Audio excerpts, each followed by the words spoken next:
Hello, I'm Mark Abssy, Head of Indexing at Tematica Research, and welcome to the week ahead. So as usual, we'll take a quick peek into what happened last week before we get into what is catching our eye for the upcoming trading sessions. Now, I guess the one thing I can say is that last week was not for the faint-hearted. We had a lot of volatility in the week. We saw VIX closing 25, 26 handle. It ultimately ended the week around 21, which admittedly, while better than intra-week highs, still well above the kind of 14-ish long-term handle on that metric. Along those same lines, if you look at the Tematica model suite, the one model that kind of won the leaderboard last week was the market hedge model, which is interesting because we see that pop up every now and then for individual days. It's been a while. In fact, I don't know that I recall seeing the market hedge model kind of winning a full week, if you wish. Along these same lines, we saw gold cross 3,000 on Friday. It has since backed off a little. It's down to, I think, 29.80 something. Still, up there. But there's that kind of psychological 3,000, its highest print ever, that it saw on Friday. When we look at the other indexes, we saw the Dow was down 3%, the S&P was down 2.27%, and as some of you may have seen the headlines, yes, the Dow's drop in the last little while has been the fifth fastest 10% correction that we've seen in that index. So, again, all things that we're paying attention to, and as we recalculate kind of the calculus behind all of this. NASDAQ Composite Index down 2.43%. The Russell, small caps down about 1.5%. So, if you just kind of woke up on Friday and saw that day's news, you probably would have said, oh, strong finish to the week. That's great. But I think it was not so much a strong finish as people looking at, gee, there are a number of things here which look oversold, and so there's some kind of normalizing back to, I don't know if I'd say a mean, but at least normalizing to bring them out of such deeply oversold levels.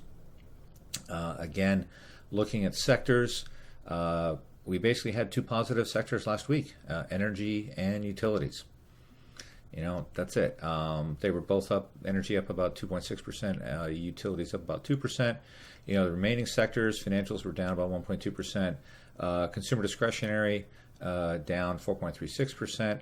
A lot of that driven by the emerging picture on the consumer. Tesla, of course, did not help. Lots of stories about sales dropping off in various countries, and of course there's various stories of backlash and all those kinds of things. So overall a tough week.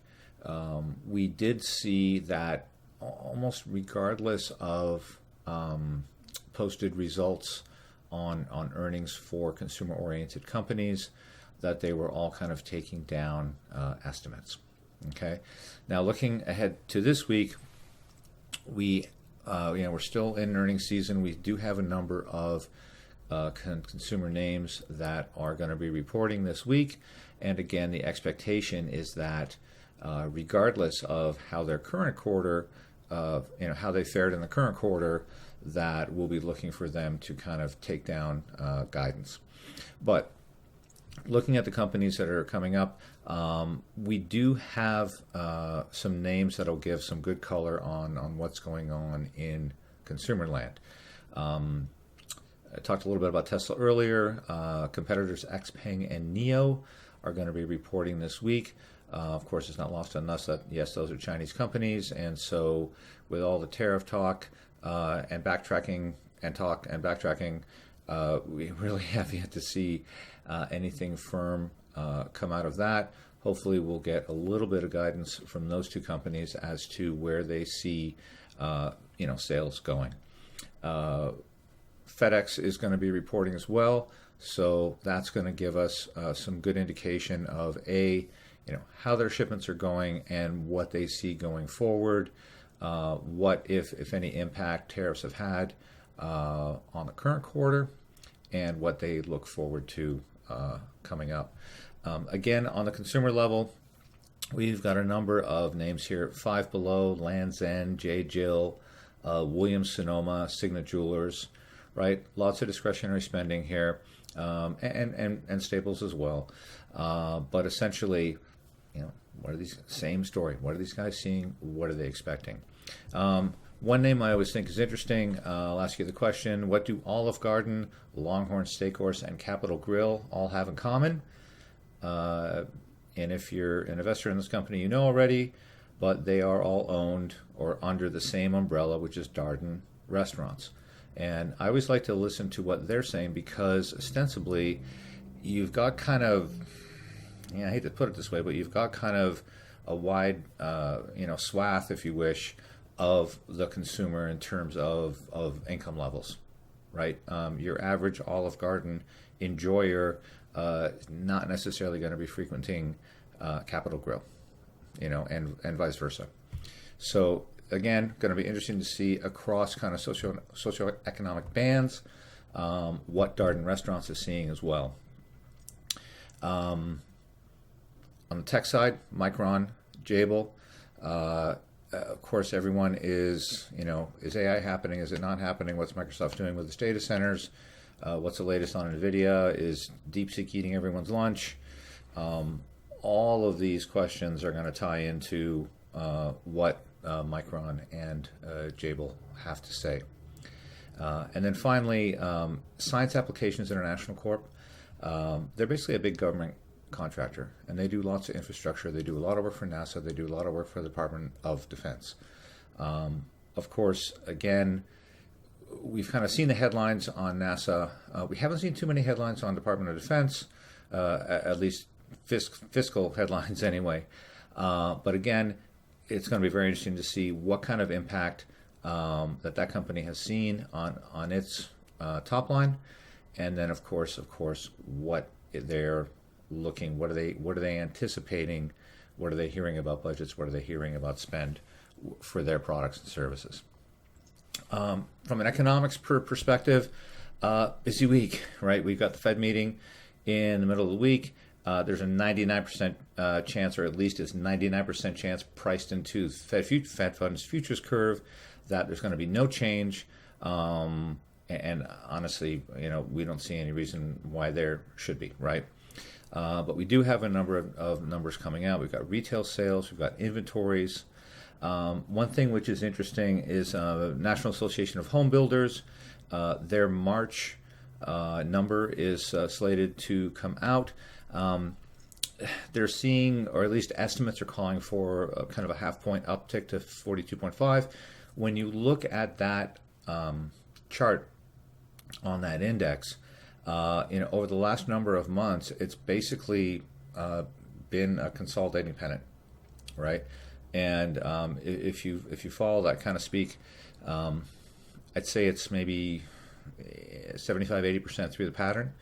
And of course, when you do have that kind of pattern, once you do reach that end of the pennant, it's, I wouldn't say coin toss, but depending on your outlook, and of course depending on what happens, you usually either see a big jump up or a big jump down, right? Now, informing on that, we will see, housing starts and other figures there, housing permits and housing starts.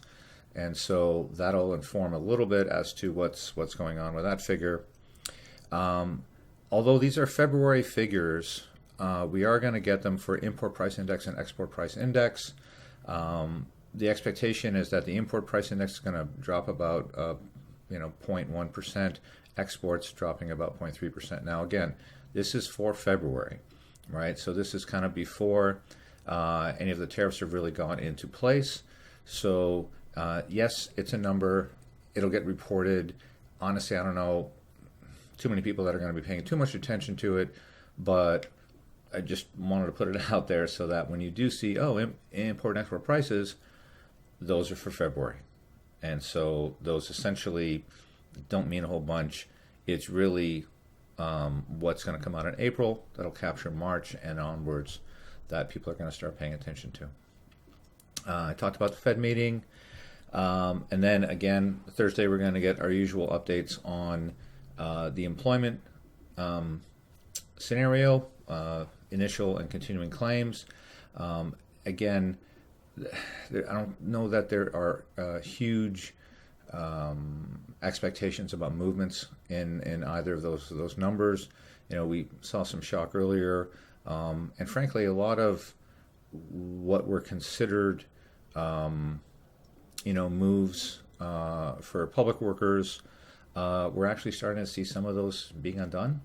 So I'm not saying everyone's in the clear, but at the same time, those sharp shocks, I think they're already kind of priced in, or at least the market's reaction to them have been priced in.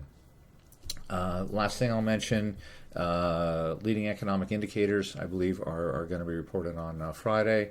And actually, seems like they're going to be less soft than they were in the previous number. The prior number showed negative 0.3%. Current expectations are for negative 0.25%. Right, so 5 basis point pickup, nominal, but an improvement over the last number.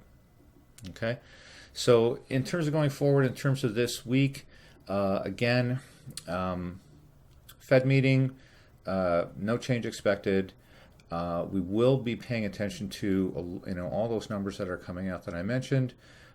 We will be paying attention to, and I think the market will be paying attention to, not so much, again, the results of latest quarter, but guidance and where it's going. And if last week is any indication, it seems to us that guidance is something that will probably be taken lower, almost kind of across the board, right? Of course, we have yet to hear and see what is going to come out of the White House this week. That undoubtedly will, have an impact on everything. So that's it for now, and thanks for tuning in. We'll see you next time.